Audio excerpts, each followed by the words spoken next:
ఇప్పటికీ స్వామివారికి నాభిడి ద్రవంగారటం, ఒంటింట రోమాలు ఉండటం, స్వామివారి శరీరం మెత్తగా ఉండటం, 6 నెలలు ఆ స్వామివారికి ఎదురుగా మెట్లు ఆ కళేబరాలను పెట్టి మెట్టు పెట్టారు.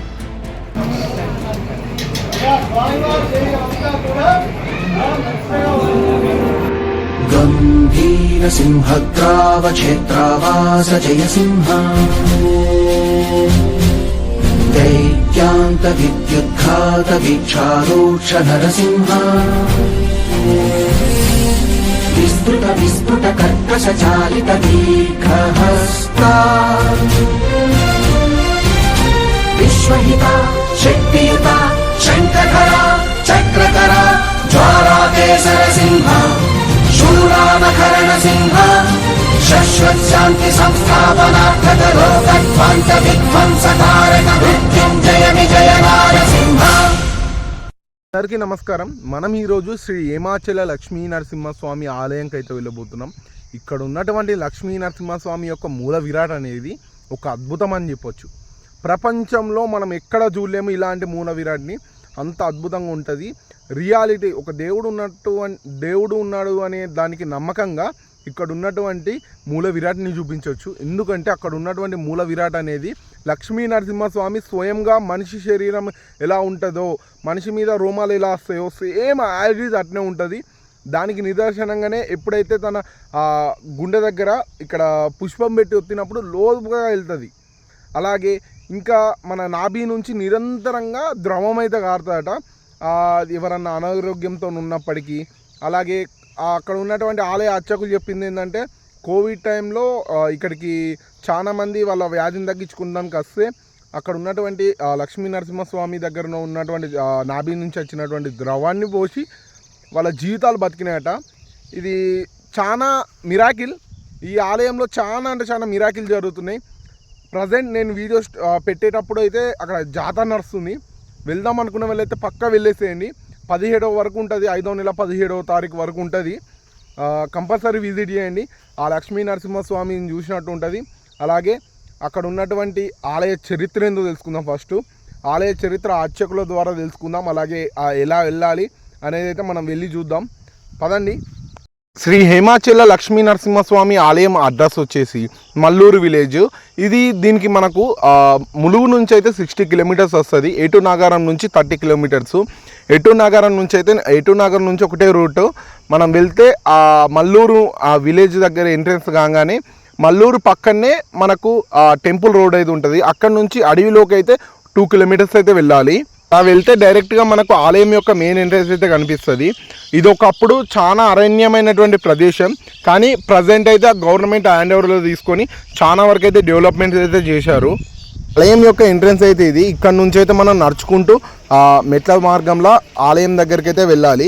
ఆలయంలో మరొక స్పెషాలిటీ ఏంటంటే నిత్యాన్నదానం అయితే జరుగుతుందట. ప్రతిరోజు చాలా మందికి అయితే ఇక్కడ వచ్చిన వాళ్ళకైతే నిత్యానందం అయితే జరుగుతుంది. చాలా మంది స్పాన్సర్స్ కూడా ఎప్పుడు వస్తూనే ఉంటారు. ఆలయం దగ్గరికి వెళ్ళుకుంటూనే మనం ఆలయం యొక్క స్థల పురాణం అయితే తెలుసుకుందాం. ఇక్కడ ఉన్నటువంటి నరసింహస్వామి ఇప్పటి నుంచి కాదు, త్రేతాయుగంలో ఉన్నటువంటి రామాయణ సమయంలో రాముడు ఈ ప్రాంతానికి వచ్చినప్పుడే స్వయముగా వెలిశాడు. ఒక ముని ఇక్కడ ఉన్నటువంటి ప్రాంతంలో తపస్సు చేయగా నరసింహస్వామి వెలిశారట. దాని తర్వాత కొన్ని యుగాల తర్వాత ఇక్కడనే ఈ ప్రాంతాన్ని పరిపాలిస్తున్నటువంటి దిలీపన కులకర్ణి అనే రాజు అనేక ప్రాంతాలు దండయాత్ర చేస్తూ ఈ ప్రాంతానికి రావడం, ఇక్కడ ఉన్నటువంటి ప్రాంతాలను అన్ని ఆక్రమించుకొని ఇక్కడనే ఉండే సమయంలో స్వామివారైతే రోజు పొద్దున అలా బయటికి వచ్చేవారట ఆ కొండ గుహల నుంచి. అలా వచ్చినప్పుడు ఇతనికి రోజు కనిపించడంతో నువ్వెవరు అని అడగగా అతను చెప్పకపోవడం నవ్వడం వల్ల ఆ స్వామివారిపై కత్తి లేపడంతో ఇలా చూడగానే ఎన్నుకున్నటువంటి 70,000 మంది సైన్యం అయితే చనిపోయారు. స్వామి క్షమించాలి, మీరెవరో తెలియకుండా నేను ఇలా చేశానని అని దీనికి ప్రాయశ్చిత్తం మీరే చెప్పాలి స్వామి, నేను చేసిన తప్పుకు అనగా స్వామివారైతే ఈ ప్రాంతంలోనే నేను ఉన్నాను, స్వయముగా వెలిసి ఉన్నాను, అది కొన్ని రోజుల తర్వాత నీ సైన్యంతో వచ్చి వెతికిపిస్తే దొరుకుతాను అని చెప్పడం జరిగింది. అలా కొన్ని రోజుల తర్వాత దిలీపన మహారాజు అయితే కొంత సైన్యాన్ని పంపించి ఇక్కడ ఉన్నటువంటి కొండనైతే తవ్విపించారు. తవ్విపించే సమయంలోనే అక్కడ ఉన్నటువంటి మూల విరాట్ నరసింహస్వామికి అయితే తన నాభిలో ఒక గడ్డపార అనేది దిగింది. అందులో నుంచి ఇప్పటికీ నీరు గారడం, అది చాలా మందికి హెల్త్ ఇష్యూస్ లేని వాళ్ళకు ఇక్కడ ఉన్నటువంటి స్వామివారి నాభి నుంచి వచ్చేటువంటి తీర్థాన్ని ఇచ్చి కొన్ని నియమాలు అయితే చెప్తారట. అదేవిధంగా ఇక్కడ ఉన్నటువంటి నరసింహస్వామి అచ్చం మన మనిషిలాగానే ఉండి, మనిషిలాగానే చర్మంపై వెంట్రుకలు అదేవిధంగా మెత్తగా ఉంటారు. అదే దీన్ని మీరు ఈ వీడియోలో చూస్తారు.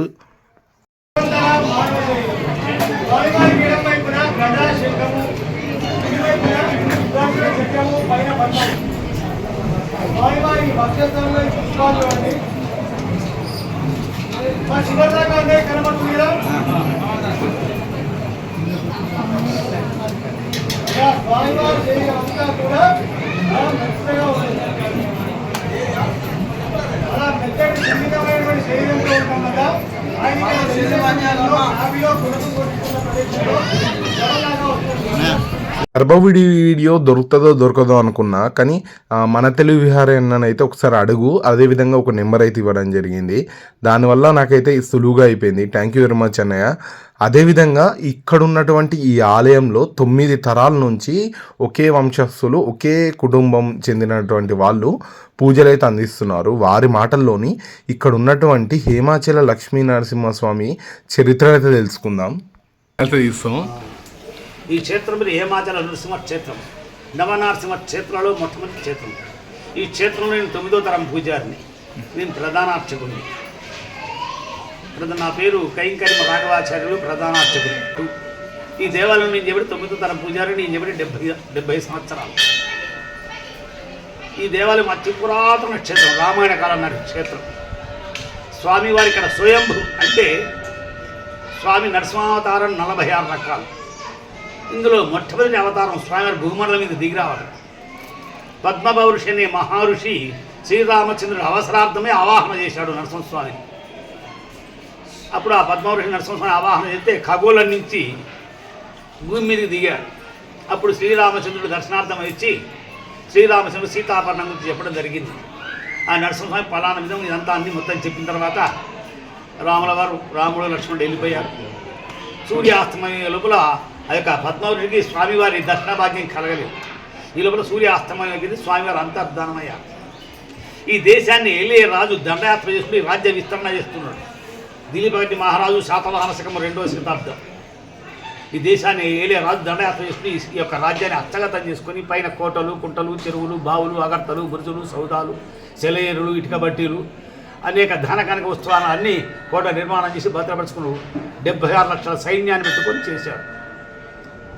ఆ యొక్క స్వామివారు రోజు సూర్యోదయం కాగానే మీరు కనుక పొద్దున్నే అవే వాళ్ళకి వాకింగ్కి వెళ్తారుగా, స్వామివారు పొద్దున్నే బయటికి వెళ్ళేవారు. వెళ్తున్న సందర్భంలో రాజుగారికి పొద్దున్నే సైన్య సమితికి వచ్చే రాజుగారికి స్వామివారు కలిసేవారు. ఇద్దరు కలిసేవారు. ఒకళ్ళు చూసుకునేవాళ్ళు కానీ మాట్లాడుకోపోయేవాళ్ళు. ఒకనాడు కదాచిత్తుగా సూర్యోదయం కాకముందే రాజు దండయాత్ర సైన్యంతో వస్తున్న సందర్భంలో నరసింహస్వామి కిందికి సందర్భంలో ఇద్దరు తారసపడడం జరిగింది. అప్పుడు నరసింహస్వామిని రాజుగారు అన్నారు కదా, ఏమయ్యా విప్రకులోత్తమ బ్రాహ్మణోత్తమ ఈ కీకర భీకరారణ్యంలో నువ్వు అనేక సొమ్ములు తెచ్చి భద్రపరుస్తున్నావు, ఎందుకు మాకు రోజు అవపడుతున్నావు, ఏం కథ అని అడిగాడు. అడగడంతో నరసింహస్వామి నవ్వటం జరిగింది. నవ్వటం జరుగుతున్న సందర్భంలో రాజుకు ఆవేశం వచ్చి, కోపం వచ్చి తట్టుకోలేక నడుముకున్నటువంటి డాల్ కత్తి తీసి రాజు మీద చిగిలేపాడు. వెనక ఉన్న 76,000 సైన్యం స్పాట్లో చనిపోయారు అందరూ.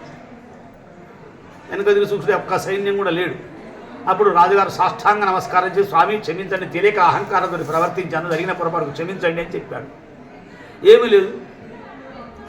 ఈ పరిసర ప్రాంతంలో పద్మవృషి అనేది నన్ను ఆవాహన చేశాడు. గుహాంతర భాగంలో ఉంటున్నాను. పొద్దునే కాగానే ఇలా బహిర్గతం జరుగుతున్నాను. నువ్వే నన్ను అనవసరంగా రెచ్చగొట్టి ఆగం చేసుకుని సైన్యాన్ని అంతా గొడగొట్టుకున్నావు. జరిగిందేదో జరిగింది, నేను చేయలేను. ఒక పని చేయన్నాడు. 3002వ సంవత్సరం రోజున దక్షిణ భారత ధ్రువ నక్షత్రం కాంతి గుహాంతర భాగం ముందర పడుతుంది. ఆ గుహాంతర భాగం ముందర పడుతుంది. ఆ ప్రదేశంలో మీ సైన్యంతో కనుక ఖననం చేస్తే నేను బహిర్గతం అవుతానని చెప్పాడు. అప్పుడు ఆ యొక్క 2 రోజులు ఆ కార్యక్రమం ఉండగా ఆ కోటలో ఉన్న సైన్యాన్ని 76 మంది కోటలో సైన్యం ఉన్నారు. ఆ 76 మంది సైన్యాన్ని ఆ రాజు పిలిపించుకొచ్చి ఆ గుహాంతర భాగంలో వెలుతురబడే ప్రదేశంలో సూర్యాస్తమానికి ఆ ధ్రువ నక్షత్రం కాంతి ప్రాంతంలో ఖననం చేయడం లేడు. ఆ తోతున్న సందర్భంలో స్వామివారి గుణపం పోయి స్వామివారి నాభిలో దిగింది. విపరీత శబ్దం వచ్చి కొండ చర్య భాగం విరిగిపడి 76 మంది సైనికులు చనిపోయారు. ఆ స్వామివారికి ఎదురుగా మెట్లు ఆ కళ్యవరాలను పెట్టి మెట్లు కట్టారు. ఇప్పటికీ స్వామివారికి నాభి నుంచి రవంగారటం, ఒంటి నిండా రోమాలు ఉండటం, స్వామివారి శరీరం మెత్తగా ఉండటం, 6 నెలలు ముందుకు వస్తుంది, 6 నెలలు వెనకకు పోతుంది. ఇప్పుడు ఎండకు కరిగిపోయి వెనకకి వెళ్తుంటుంది, స్వామివారి వెనక భాగం వెళ్ళిపోతుంటాడు. 6 నెలలు ముందు భాగం, వర్షాకాలం వచ్చిందని అంత ముందు భాగం వస్తుంటాడు, మొత్తం ముందుకు వెనక జరుగుతుంటుంది విగ్రహం. దానంతరం అదే మొత్తం శరీరం అంతా కరిగి కారుతూ ఉంటుంది. నాభి నుంచి ద్రవం వస్తుంది. సంతానం లేపినా, ఆరోగ్యం లేపినా, ఒంట్లో బారినా, దీర్ఘకాలిక వ్యాధులున్నా, కుజదోషం ఉన్నా, కాలసర్పదోషం ఉన్నా, అనేక ఈతి బాధలున్నా, అనేక రకాల సమస్యలు, శారీరక వ్యాధులున్నా స్వామివారి నాభి తీర్థం ఇస్తారు. శనివారం, ఆదివారం, సోమవారం ఇస్తారు. దానికి అంటుముట్టలు వెంబడే పోతుంది. దాన్ని నిష్ట నియమాలుగా వాడే వాళ్ళకి అవి పనిచేస్తాయి. నిష్ట నియమాలతో వాడాలి. ఇప్పటికి కూడా అనేక లక్షల జనం 2018లో స్వామివారు నాకు దర్శనం ఇచ్చారు. ఇవన్నీ నట్టమన్నాడు, రోడ్డు వేశాను, కరెంటు పెట్టాను, ముఖమండపం కట్టాను, సత్యనారాయణ స్వామి ఆలయం కట్టాను, వేణుగోపాల గుడి కట్టాను, పంచముఖ ఆంజనేయ స్వామి గుడి కట్టాను. ఇటు పక్క పెట్టి అటు పక్క మొత్తం ఆలయం మొత్తం నిర్మాణం చేశారు. ఆ రోజు స్వామివారికి దర్శనం చేయడం, మాట్లాడడం జరుగుతుంది. జై శ్రీమన్నారాయణ. కె రాఘవాచార్యులు, ప్రధానార్చకులు, మల్లూరు, మంగపేట మండలం, ములుగు జిల్లా. 9848135731 9440358132. అనేక ధర్మ సందేహాలను ఫోన్ చేసి అడగవచ్చు. జై శ్రీమన్నారాయణ. ప్రతి శనివారం, ఆదివారం, సోమవారం 3 రోజులు జ్యోతిష్య, గణిత, వాస్తు శాస్త్రాలు మొత్తం చెప్పారు. స్వామివారి అనుగ్రహం చేత అన్నీ చెప్పడం జరుగుతుంది. 101 రూపాయి మాత్రమే తీసుకుంటారు. జై. ఈ ఆలయానికి వచ్చే ముందే మనకు కావాల్సినటువంటి వస్తువులన్నీ తెచ్చుకోవాలి. ఈ ఆలయం దగ్గర పట్ల ఏముండదు, మనకి ఇక్కడ నిత్యాన్నదాన సేవలు అయితే జరుగుతాయి. ప్రతిరోజు ఇక్కడనైతే ఆ అన్నదానం అయితే అవైలబుల్ ఉంటుంది. అది ఎంతమందిగా నేను చెప్పలేము, కానీ వచ్చిన వాళ్ళైతే పక్కా భోజనం చేసి. ఆలయం నుంచి కుడివైపున ఒక మార్గం అయితే ఉంటుంది. అది చింతామణి జలపాతానికి దారి. ఇక్కడ ఉన్నటువంటి జలపాతం అనేది, ఇక్కడ ఉన్నటువంటి వాటర్ అనేటివి చాలా అంటే చాలా మిస్టరీస్గా చెప్పొచ్చు. ఎందుకంటే అక్కడ ఉన్నటువంటి ఆ నీళ్లు ఎక్కడి నుంచి వస్తున్నాయో తెలియదు. అదేవిధంగా ఇది స్వామివారి పాదాల కింది నుంచి వచ్చి మళ్ళీ ఆ మీదికి ఇంకా వెళ్ళినప్పటికీ అది ఎక్కడి నుంచి స్టార్ట్ అవుతుంది అనేది మాత్రం ఎవరికీ దొరకట్లేదు. ఇది నిత్యంగా పోయడం వల్ల ఇక్కడ నుంచి దాదాపుగా ఒక చిన్న వాగు మాదిరిగా చాలా దూరం వరకు ఇవే నీళ్లు ప్రవహిస్తున్నాయి. ఇవి చాలా దూరం నుంచి ప్రవహించి ఇక్కడ ఉన్నటువంటి ఈ కొండపైన ఉన్నటువంటి ఔషధ గుణాలు ఉన్నటువంటి చెట్ల మధ్య నుంచి రావడం ద్వారా, ఈ నీటిని తాగడం ద్వారా చాలా రోగాలకు నయమవుతాయని నమ్ముతాము. అదేవిధంగా ఈ నీరు మన ఫిల్టర్ నీళ్ళ కంటే చాలా అంటే చాలా శుద్ధంగా ఉన్నాయి. అవి అప్పటిదప్పుడే అక్కడనే తాగించే విధంగా.